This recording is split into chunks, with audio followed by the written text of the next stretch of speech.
بسم الله الرحمن الرحيم. الحمد لله والصلاة والسلام على رسول الله وعلى آله وصحبه ومولاه. السلام عليكم ورحمة الله.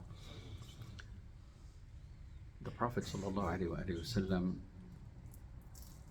gave a comprehensive directive when he said, "Istaqimu wa lan tuhsu."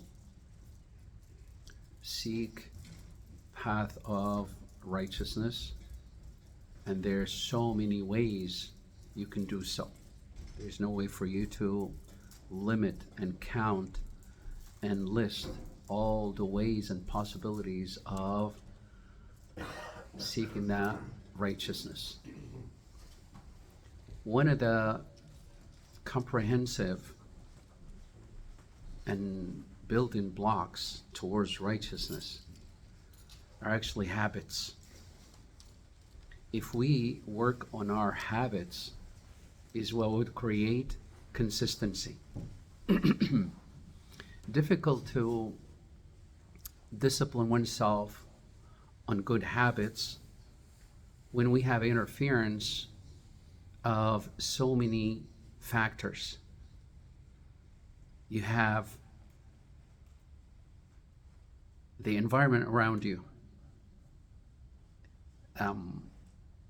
how to adjust your character and your discipline around those around you.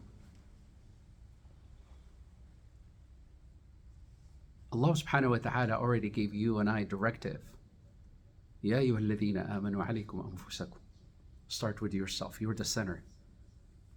Start with yourself and focus on your own habits. If you want to change people, a lot of times we'll lose sight of the fact that we have already left our center trying to fix other people, when we're supposed to just center ourselves and more emphasis on oneself. And then when it comes to other people, they come secondary to centering yourself. Ya ayyuhalladhina amanu qu anfusakum, as Allah subhanahu wa ta'ala says, "O you who believed, protect yourself." Start, the center is always you.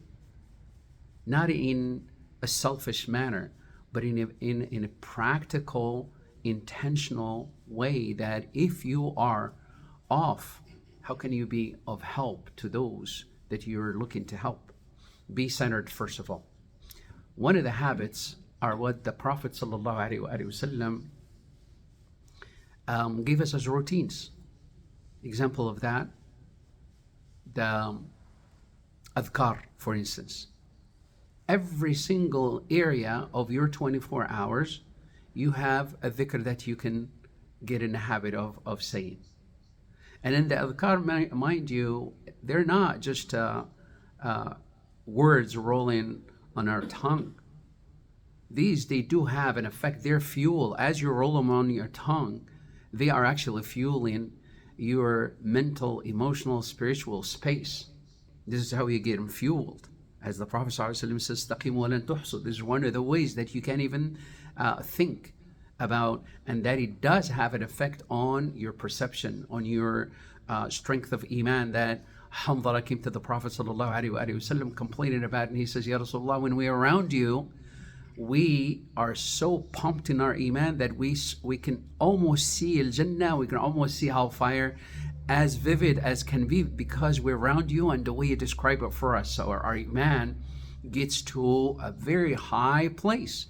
But when we are away from you, and then we are unplugged from the source of iman that would fill our spiritual energy, then we are drained.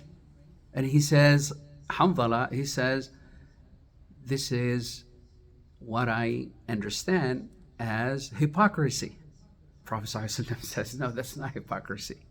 That's literally just a fluctuation of your iman based on whether your iman energy is plugged to that which would power it and fill it up, or is it something that would drain it." So one of the ways to constantly power your iman is through the dhikr, subhanAllah. You see that correlation? The dhikr is not just something that rolls on our tongue. And that's why the Prophet ﷺ gave you and I, subhanAllah, a comprehensive way of having all of your 24 hours filled with dhikr.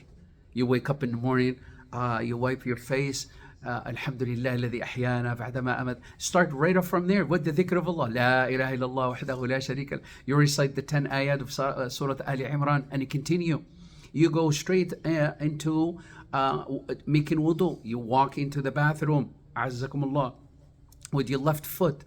أعوذ بالله من الخبث والخبائث. I seek refuge in Allah from the male and the female filthy jinn. You walk in. When you're done, you come out with your right foot and say غفرانك, forgiveness, O Allah. And then you continue from there. You do wudu, and then after you do wudu, you say سبحانك اللهم وبحمدك أشهد أن لا إله إلا أنت أستغفرك وأتوب إليك. You do dhikr after you do your wudu. Then you pray 2 rak'ahs of wudu if you have time. Then you start your day with the masjid. You start your day with the masjid. Then you are connecting with the world of the divine in the most incredible way. The Prophet ﷺ says, as you walk out of your home, say Bismillah, tawakkaltu ala Allah, la hawla wa la quwwata illa billah. Allah will assign angels to protect you from that point out. Not only that, but the shayateen, the qareen, as the Prophet ﷺ says, that there is not a person except that he has also a companion from the devil that has nothing but whispers of evil thinking, that he's already in you.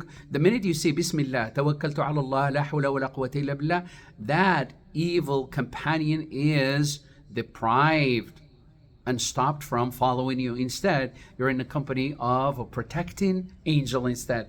And he says, sallallahu alayhi wa sallam, la yazalu alayhi min Allah hafiz hatta yumsi. This is when you pray Fajr, then you have that angel protecting you up until the evening.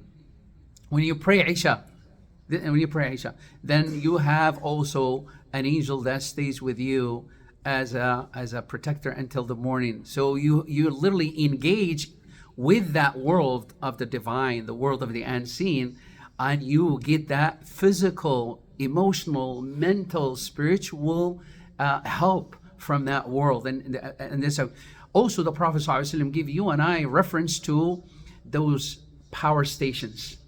5 power stations throughout your 24 hours. Fajr is one, Dhuhr is one, Asr, Maghrib, Isha. These are power stations of your Iman.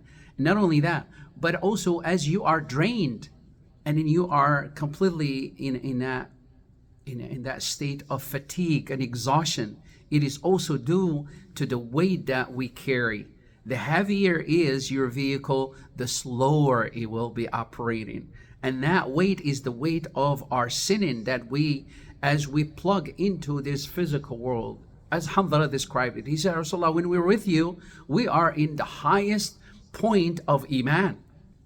And the minute we leave you, وَعَافَسْنَا الْأَوْلَادَ وَالضِّيَاعَ. And he says, we mingle with the family, with the people, and the business, and you go into the real world. And he says that drains you. And he made that reference. That's why the Prophet ﷺ says that's normal. It is normal. The highs and the lows are due to the environment you're in. So in between, as you are getting so heavy with the weight of fractions and being exposed to the world that would drain your Iman, you have also that plug that will rejuvenate you. He says, sallallahu alayhi wa sallam, in a beautiful way. He says, alayhi salatu wasalam, tudhnibuna wa tudhnibun. You pray Fajr, and then you go on. And if you commit sin after sin after the sin, you pray Dhuhr, and Allah subhanahu wa ta'ala remove the weight of all those sins. And then you go on from Dhuhr all the way to Asr. If it happens that way again, Allah ta'ala, as soon as you pray Asr, it removes the weight of all of those. And then you go on and you go on constantly. And he says, sallallahu alayhi wa sallam, on a weekly basis, you have that as well. Not only on a daily basis, you have it on a weekly basis. And he says, al-jumu'atu ila al-jumu'ati kaffara, that when you pray Jum'ah and you follow it by the following Jum'ah, also attending, everything that happened in between is removed, the weight of the sin. So you see how you are always connected. That's why the Prophet ﷺ says, "Staqimu wa lan tuhsu." You have access to multiple faceted ways of staying plugged and staying connected and staying lofty and staying always alert. And your mind, you never drop the ball about where your destination is, and that is Al-Jannah, inshaAllah. نسأل الله سبحانه وتعالى أن يرزقنا وإياكم العلم النافع والعمل الصالح. أقول قولي هذا واستغفر الله لي ولكم، صلى الله وسلم على نبينا محمد، الحمد لله رب العالمين، جزاكم الله خير.